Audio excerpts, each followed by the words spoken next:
बाप के जुड़े हाथ देखकर आंखों में आंसू आ गए। अंधेरा हो गया था। घर जाने की जल्दी थी राज को। राज ने अपनी कार का दरवाज़ा खोला ही था कि तभी एक लड़की झट से बिना कुछ बोले कार में बैठ गई। अरे अरे मैडम, ये क्या कर रही हैं? कौन हैं आप? और मेरी कार में क्यों बैठ गई? चलिए उतरिए, मुझे घर जाने के लिए देर हो रही है। लड़की घबराई सी आवाज़ में बोली। मेरे पीछे गुंडे पड़े हैं, प्लीज़ मेरी हेल्प कीजिए। तभी राज को 4-5 लोगों के आने की आहट सुनाई पड़ती है। राज ने कार का शीशा बंद कर दिया, लाइट ऑफ कर दी। सांसें रोके थोड़ी देर तक कार में बैठे रहे दोनों। ऐसा लगा मानो 4 से 5 लोग किसी को ढूंढ रहे हैं। थोड़ी देर इधर उधर देखने के बाद वो लोग वहाँ से चले गए। पार्किंग एरिया में सन्नाटा था। राज ने कार स्टार्ट की और पार्किंग एरिया से बाहर निकलकर मेन रोड पर आ गया। राज ने उस लड़की से पूछा, आपका क्या नाम है? कौन है आप? कहाँ जाना है? वो लड़के कौन थे जो आपके पीछे पड़े थे? उस लड़की ने किसी भी सवाल का जवाब नहीं दिया। उसकी आंखों से आंसू बह रहे थे और वो बस रोए जा रही थी। राज ने उसको पानी की बोतल दी और फिर राज ने कहा, अगर आप कुछ नहीं बोलोगी तो मैं आपकी मदद कैसे करूँगा? वो लड़की धीरे से बोली, मेरा नाम रिया है। रिया बोली, वो सूरज और उसके दोस्त थे। सूरज मेरे कॉलेज में मेरे साथ पढ़ता है और मैं सूरज से शादी करना चाहती थी, इसलिए गहने और पैसे लेकर घर से भाग आई हूँ। इतना सुनते ही राज ने एक झटके में कार रोक दी और रिया को देखने लगा। रिया आगे बोली, जब मैं गहने और पैसे लेकर सूरज के पास पहुँची तो सूरज अपने दोस्तों से फ़ोन पर बातें कर रहा था। सूरज बोल रहा था, चिड़िया जाल में फंस गई है, थोड़ी देर में गहने और पैसे लेकर आ ही रही होगी, जल्दी आ जाओ। तुम सब मिलकर पार्टी करेंगे, शराब और शबाब सब मिलेगा। इतना बोलकर रिया चुप हो गई और बस रोए जा रही थी। राज ने पूछा, कब भागी थी तुम घर से? रिया, सुबह 10 बजे कॉलेज के लिए बोलकर निकल गई थी। तुम्हारे घर वाले परेशान हो रहे होंगे, चलो मैं तुम्हें घर छोड़ देता हूँ। रिया रोने लगी, मैं घर नहीं जाऊँगी, मैं घर गई तो मेरे पापा मुझे जान से मार डालेंगे। राज हंसकर बोला, अच्छा, आज तक कितनी बार जान से मारा है तुम्हें मम्मी पापा ने तुम्हें? बताओ मुझे। रिया आश्चर्य से राज की ओर देखती है। राज बोला, बचपन से आज तक कितनी गलतियाँ की होगी तुमने, याद करो, और कितनी बार तुम्हें माफ़ करके गले से लगाया होगा तुम्हारे मम्मी पापा ने, ये भी याद करो। देखो रिया, इस दुनिया में माता पिता ही हैं जो अपने बच्चों की बड़ी से बड़ी गलती को माफ़ कर उन्हें अपने सीने से लगा लेते हैं।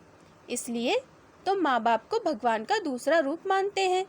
गलती की है तो गुस्सा करेंगे ही, हो सकता है 2-4 थप्पड़ भी लगा दे, लेकिन जान से मारेंगे ये बात अपने दिमाग से निकाल दो। गुस्सा करेंगे तो माफ़ी मांग लेना, ज़रूरत पड़े तो उनके पैर पकड़कर माफ़ी मांग लेना। तुम्हारे मम्मी पापा तुम्हें ज़रूर माफ़ कर देंगे। ये उनकी दुआओं का ही असर है कि आज तुम उन राक्षसों के चुंगल से सही सलामत बचकर निकल पाई हो, नहीं तो कल के अखबार की सुर्खियाँ बन गई होती तुम। चलो जल्दी से घर का पता बताओ, मैं तुम्हें घर छोड़ देता हूँ। बहुत देर हो गई है, परेशान हो रहे होंगे तुम्हारे मम्मी पापा। रिया ने घर का पता बताया। राज ने कार रिया के घर के आगे रोक दी। रिया धीरे से चलते हुए दरवाजे तक पहुंची, डरते हुए डोरबेल बजाई। रिया की मम्मी ने दरवाज़ा खोला। रिया को देखकर गुस्से से बोली, कहाँ गई थी? टाइम देखा है तुमने? सुबह 10 बजे घर से गई थी, रात के 8 बज गए। ये समय होता है घर आने का, और फ़ोन बंद क्यों है तुम्हारा? रिया कुछ नहीं बोली। मम्मी की आवाज़ सुनकर, फिक्र देखकर रिया के सब्र का बांध टूट गया। वो अपनी मम्मी के सीने से लगकर फूट फूट कर रोने लगी। अरे क्या हुआ, क्यों रो रही है? कुछ बोलेगी भी? तभी राज धीरे से बोला, रास्ता भूल गई थी अपने घर का। रास्ता भूल गई थी? रिया की मम्मी बोली। सामने एक अनजान शख्स को देखकर सकपका गई। रिया के रोने की आवाज़ सुन के भैया भाभी पापा सभी हॉल में आ गए। रिया के भैया ने पूछा, फ़ोन कहाँ है तुम्हारा? रिया की भाभी बोली, मैं तो कब से बोल रही हूँ कि रिया का फ़ोन घर पर ही छूट गया है। रिया के भैया बोले, ओहो, चलो कोई बात नहीं, घर तो आ गई ना। इतना बोलकर रिया के भैया हंसने लगे। रिया कुछ नहीं बोली, रोते हुए अपने कमरे में चली गई। रिया के पीछे पीछे उसकी मम्मी, भैया, भाभी भी उसके कमरे में चले गए। राज की ओर किसी का ध्यान नहीं गया। राज मन ही मन सोच रहा था, चलो अच्छा हुआ, यहाँ किसी को कुछ पता नहीं चला। भगवान को धन्यवाद बोलकर वापस लौटने लगा। तभी उसके कानों में कड़कती हुई आवाज़ सुनाई दी, रुको जेंटलमैन। राज एकदम से रुक गया। उसने मुड़ के देखा तो सामने रिया के पापा खड़े थे। उनके हाथों में एक कागज़ था। उन्होंने कहा, मैं नहीं जानता तुम कौन हो, लेकिन मेरे लिए किसी फरिश्ते से कम नहीं हो। राज आश्चर्य से रिया के पिता को देखता है। रिया के पिता बोले, मुझे आज दोपहर में ही पता चल गया था कि मेरी बेटी घर से भाग गई है। आज दोपहर में किसी काम से मैं रिया के कमरे में गया था, तभी मुझे ये खत मिला। मैं किसी को बिना बताए रिया को ढूंढ रहा था। फिर मैंने रिया को तुम्हारी कार में बैठे हुए देखा। मैं दौड़कर वहाँ पहुँचा और मैंने तुम्हारी और रिया की सारी बातें सुन ली थी। मैं तुम दोनों के पीछे ही था। तुम नहीं जानते आज तुमने मेरे ऊपर कितना बड़ा एहसान किया है।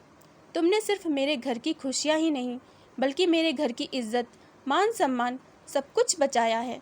इतना बोलते हुए रिया के पिता की आंखों में आंसू आ गए। वो दोनों हाथों को जोड़कर राज का धन्यवाद कर रहे थे। राज ने उनके हाथों को अपने हाथों से पकड़ लिया और बोला, ये आप क्या कर रहे हैं अंकल? रिया तो मेरी छोटी बहन जैसी है। इतना कहते हुए राज की आंखों में भी आंसू आ गए और बोला, रिया ने जो गलती की उसको उसका सबक मिल चुका है।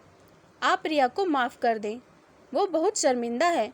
राज बोला, मैं घर चलता हूँ। रिया के पापा राज को जाता हुआ देखते रहे और सोच रहे थे, अगर सबकी सोच ऐसी हो जाए तो कभी भी किसी माँ बाप को बेटी के लिए डरने की ज़रूरत नहीं होगी। हर बेटी का बाप बेफिक्र रहेगा।